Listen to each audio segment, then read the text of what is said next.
గుండెపోటు అనేది రక్తనాళం బ్లాక్ వల్ల అవడం వల్ల వస్తుందండి. రక్తనాళం బ్లాక్ అవ్వడానికి మేజర్ కారణాలు, మైనర్ కారణాలు అంటారు.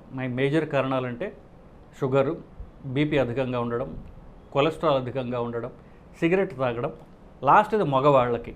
సో ఇవన్నీ మేజర్ రిస్క్ ఫ్యాక్టర్స్ అంటారు. అంటే మగవాళ్ళుగా పుట్టడం వల్ల మీకు హార్ట్ అటాక్ వచ్చే రిస్క్ ఎక్కువ ఉంటుంది. దాన్ని వేరేగా చెప్పాలంటే ఆడవాళ్ళకి హార్ట్ అటాక్ రాకుండా ప్రొటెక్షన్ ఉంటుంది. ఎప్పుడు దాకా ఉంటుంది? ఆల్మోస్ట్ బహిష్టు స్టార్ట్ అయిన దగ్గర నుంచి అది ఎండ్ అయ్యేదాకా, అంటే 13-14 ఏళ్ళ నుంచి, అదే 12 నుంచి 14 ఏళ్ళ వయసు నుంచి 40-45 వయసు దాకా వాళ్ళకి హార్ట్ అటాక్ రాకుండా ప్రొటెక్షన్ ఉంటుంది. వన్స్ వాళ్ళకి బహిష్టు పీరియడ్స్ ఆగిపోయాయో అప్పుడు ఆ ప్రొటెక్టివ్ హార్మోన్స్ ఏవైతే అవి ఉండవు. అప్పుడు ఆడ మగ ఇద్దరు ఒకళ్ళే. సో వన్స్ అంటే 45-50 దాటిన తర్వాత మగవాళ్ళకి రావడానికి, హార్ట్ అటాక్ రావడానికి ఎంత ఛాన్సెస్ ఉంటాయో వాళ్ళ ఫ్యామిలీ రిస్క్ ప్రకారం అది ఆడవాళ్ళకి కూడా ఉంటుంది. సో ఒకవేళ ఇప్పుడు మనకి భారతదేశంలో ఇంత పికప్ కాలేదనుకోండి, బట్ మెట్రో సిటీస్లో చూస్తున్నాం. ఆడవాళ్ళు గనక మగవాళ్ళలాగా వాళ్ళు స్మోకింగ్ చేయడం, లేదా షుగర్ సరిగ్గా కంట్రోల్లో పెట్టుకోపోవడం, ఇలా చేసినట్లయితే ఏమవుతుందంటే వాళ్ళకి హార్ట్ అటాక్ రావడం మగవాళ్ళతో అంతే వస్తుంది సరిగదా, కొంత ఎక్కువ రిస్క్ కూడా ఉండే అవకాశం ఉన్నది. ఎందువల్ల? ఆడవాళ్ళు మగవాళ్ళ కంటే పొట్టిగా ఉంటారు, వాళ్ళ గుండె చిన్నగా ఉంటుంది, వాళ్ళ రక్తనాళం కూడా చిన్నగా ఉంటుంది గుండెది. అది బ్లాక్ చేయడం తేలిక కదా. సో కొంత కొలెస్ట్రాల్ చాలు. చిన్న రక్తనాళం బ్లాక్ చేయాలంటే, పెద్ద రక్తనాళం బ్లాక్ చేయాలంటే ఎక్కువ కొలెస్ట్రాల్ కావాలి. సో ఇన్ఫ్యాక్ట్ వాళ్ళకి 45 ఇయర్స్ దాటిన బహిష్ట ఆగిపోయిన తర్వాత వాళ్ళ రిస్క్ ఫ్యాక్టర్స్ వాళ్ళు కంట్రోల్ చేసుకోపోనట్లయితే మగవాళ్ళ కంటే ఇన్ఫ్యాక్ట్ ఆడవాళ్ళకి కొంచెం రిస్క్ ఎక్కువగా ఉండే అవకాశం ఉన్నది.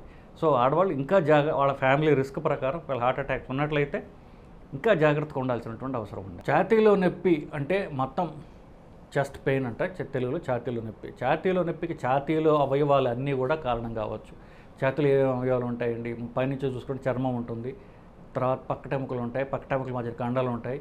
ఇది పక్కటెముకలు అంటారు, రిబ్ కేజ్ అంటారు, పక్కటెముకలు అంటారు, పక్కలుగా ఉన్నటువంటి ఎముకలు. దాని లోపల అది ప్రకృతి అమ్మవారు ఎందుకు పెట్టింది అంటే లోపల ఉన్నటువంటి ఇంపార్టెంట్ ఆర్గాన్స్ని అది ప్రొటెక్ట్ చేయడానికి అలా ఎముకలు పెట్టింది.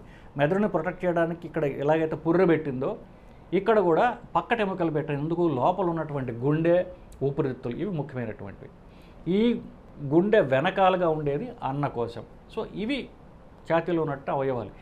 దేంట్లో ప్రాబ్లం వచ్చినా కూడా మీకు ఛాతీలో నొప్పి వస్తుంది. దీంట్లో 75-76% మజిల్ పెయిన్స్ నుంచి వస్తుంది, కండరాల నొప్పులు. 40% అన్నకోశం నుంచి వస్తుంది.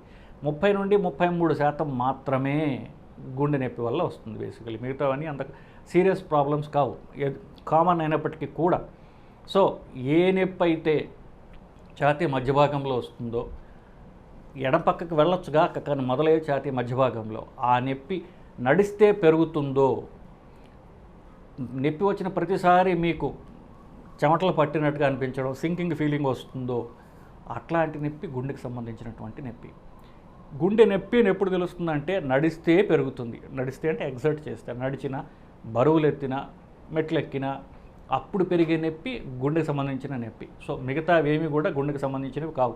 నేను చెప్పినట్టుగా దానికి 13 కారణాలు ఉన్నాయి ఇన్ఫ్యాక్ట్ యాక్చువల్ ఛాతీల నొప్పికి. దాంట్లో గుండెది 3rd మోస్ట్ కామన్. సో మిగతావి మోర్ కామన్. ఇంకా అన్నకోశము, ఛాతీ నొప్పులు, కండరాల నొప్పులు ఇంకా మోర్ కామన్. కానీ ఇలాగ ఈ రెండింటికి డిఫరెన్షియేట్ చేయొచ్చు మనం. నడిస్తే పెరిగేదైతే గుండె నొప్పి, మిగతావి నడిస్తే పెరగవు. అది ఇలా దీని ద్వారా మీకు మీరు తెలుసుకోవచ్చు. కానీ ఇది షుగర్ లేని వాళ్ళకి వర్తిస్తుందండి. షుగర్ ఉన్న వాళ్ళకి అసలు నొప్పి రాకపోవచ్చు, వాళ్ళు సైలెంట్ హార్ట్ అటాక్స్ అంటారు. షుగర్ ఉన్న వాళ్ళకి ఏమాత్రం కొంచెం తేడా ఉన్నా ఒక్కసారి ఈసీజీ అంటే సడన్గా ఆయాసం రావడం, ఛాతీలో నొప్పి రాదు, అలాంటి సైలెంట్గా ఉండదు. ఆ సైలెంట్ అంటే ఛాతీలో నొప్పి రాదు అని అర్థం.